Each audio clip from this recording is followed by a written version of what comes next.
When I was a wee little lass, just a wee kitten, I was at a yard sale and they had all kinds of junk. And one thing they had was a very weird toy. It was like a diorama of a living room with a monster emerging out of the wall, like morphing out. And it scared the shit out of me. I thought it was so creepy. Years later, I have obtained that toy in my collection. Let's take a look at it.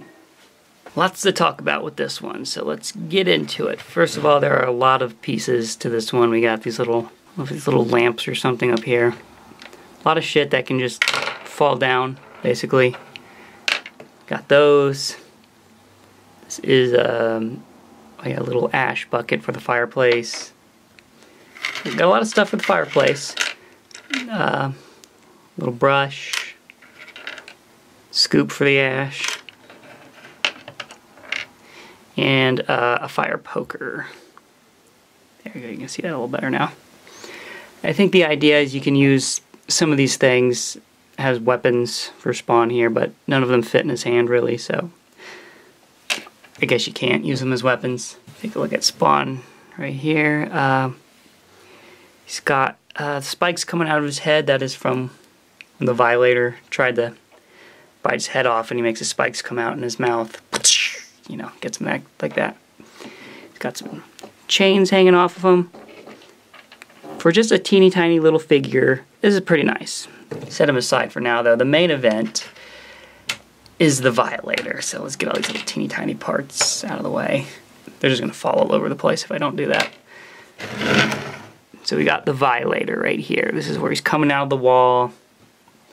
The CGI in this movie is terrible, but it's still kind of a cool little scene, I guess, if you can just get past the quality of the animation. I mean, they did not have Jurassic Park money, I assume. They had to kind of get a little creative or whatever, however that works. This, I don't 100% understand.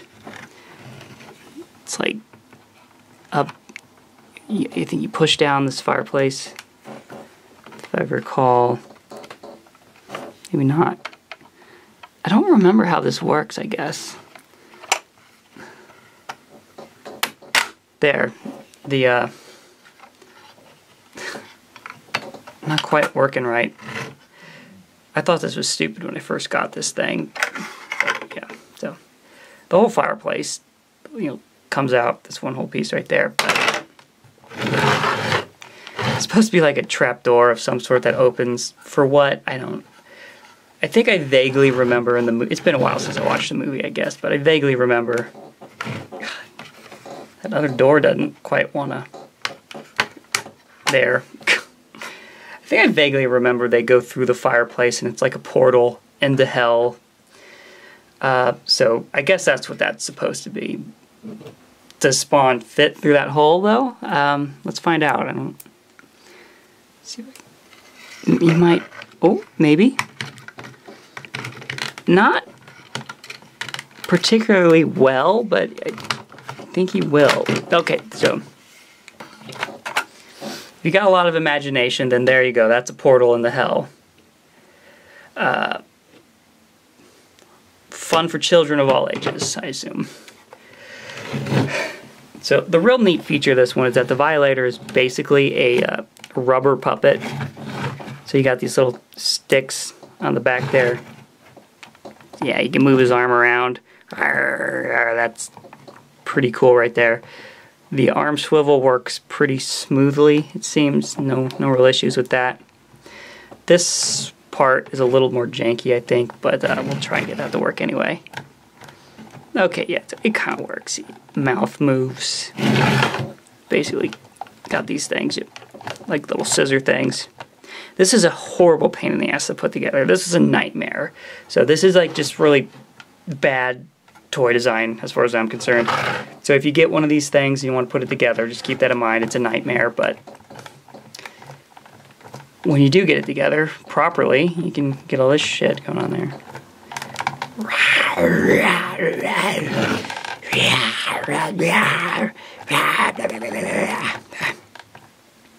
It's not even like great mouth. It was so much work to put these parts together. It's so awkward and difficult. just for a little bit of mouth movement. I don't know. Could have been better, I think. That's a little bit disappointing. Does look like he's gradually peeling off of the wall here. You know, it's like, again, this is all rubber. This is plastic, so it's not like one solid piece. That does come completely detached. I can probably get some super glue, probably just be fine, honestly. Oh, this is another little piece. I just got all kinds of little pieces. Just a book, nothing special, nothing interesting, nothing that adds a lot to the play value. Now I'm going to try and get this thing back shut. It's kind of a... Okay, that worked out. Can we get this fireplace? I recall this being difficult. Yeah, there we go. I couldn't get it to open on purpose earlier. Now I'm trying to like get this fire thing back in there. It's doing that shit. It's very awkward. The fireplace thing's a little clunky. That's not my favorite.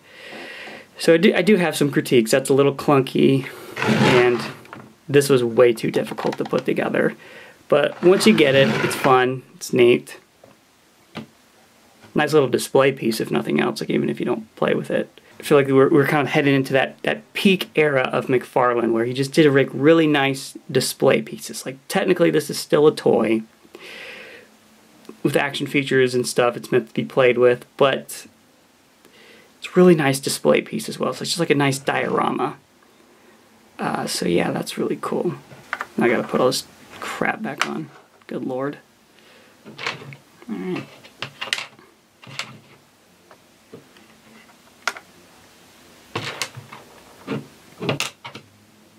Alright, so thanks for watching this episode of Candy Jack's Toy Box. You know, funny thing about this, the Spawn movie line had 3 of these mini play sets. I've owned all 3, but just never at the same time. There's a graveyard one I had when I was like maybe a teenager. I had the alleyway play set a few years ago when I wasn't really sure if I wanted to collect stuff or not. So I ended up selling it, and then I just got this one like earlier this year. Anyway, that's the last Toy Box video for this month, actually.